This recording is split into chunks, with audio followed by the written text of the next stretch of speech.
the things that my current book, it won't come out for a while, so I'm not plugging anything right now. But in many ways, my current book and the chapter I'm writing right now is kind of about this. It's called The Shape of Joy, and it's taking another thread from Charles Taylor's work. So the typical conversation has been about enchantment into disenchantment. But another thing that he talks about is what's called the buffered self and the porous self. And I don't know if that's have you guys talked a lot about that on your channel? I haven't done a lot of Taylor because Taylor's sort of hard for people to pick up on. Right, exactly. But I've read it and I'm familiar with it. But Taylor's argument is that the enchanted self, the structure of the self during the enchanted era was porous. And I don't really like that metaphor. And we'll come back to that in a minute. But what he means is that the boundary between the external world, and this would be the world of enchantment, where the values, God, but other enchanted forces were able to penetrate into the interior of the self. So the boundary between the inner and the outer worlds was more permeable, or porous is his term. But his argument is that within the modern world, we don't just see like skepticism. That's how we typically describe it. We're just skeptical about all this invisible stuff. But a change I would describe it, the geometry of the self. That the self became introverted, not socially, but in its structure. And classic examples here of that inward turn, or be like Rene Descartes, where he goes, I'm going to doubt everything in the world, and I will turn inward, and I will begin with cogno ergo sum. I think, therefore I am.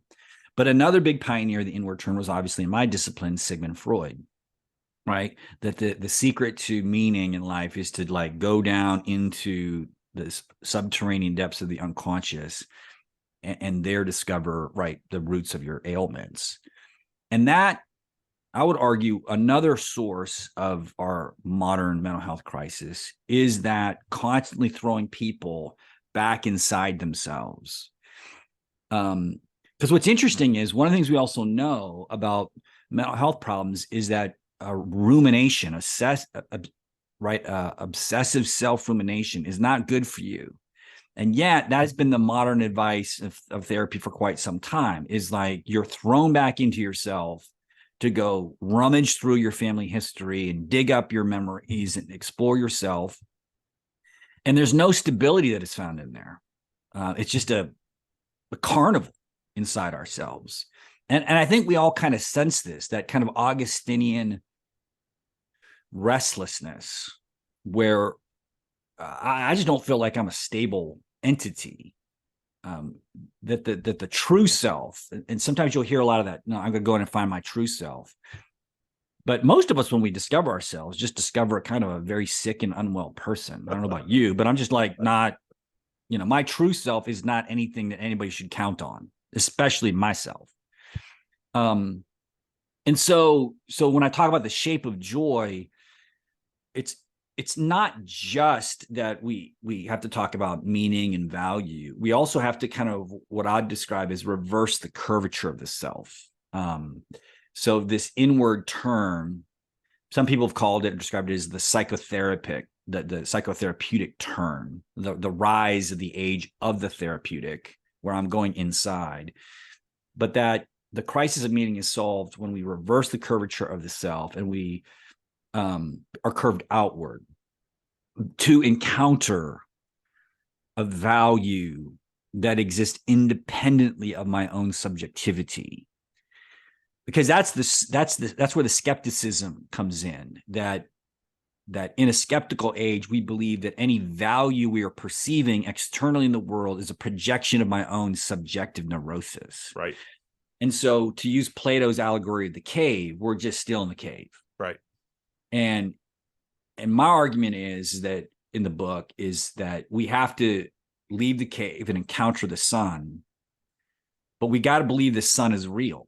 Yep. And I think that is kind of the issue that I think we got to deal with, because if we do want to say, hey, meaning and value are important, how do you convince people that have lived in shadows? And by shadows, I mean in their own heads, that the sun is real, that transcendence and meaning isn't just a fiction, isn't just a neurotic projection. And so I'm in the chapter right now where I'm trying to kind of talk about that. And I think a lot of it has to do with just kind of the innate skepticism of the invisible. Like, I think we've been so trained, back to the attention blindness thing, we've been so trained to think invisible means fictitious that we're going to have to train a generation to kind of say, no, what is invisible is often primary. And the ancients understood that. Back to Jonathan's work, right? The ancients understood that they were navigating an invisible realm that was more real than the material world.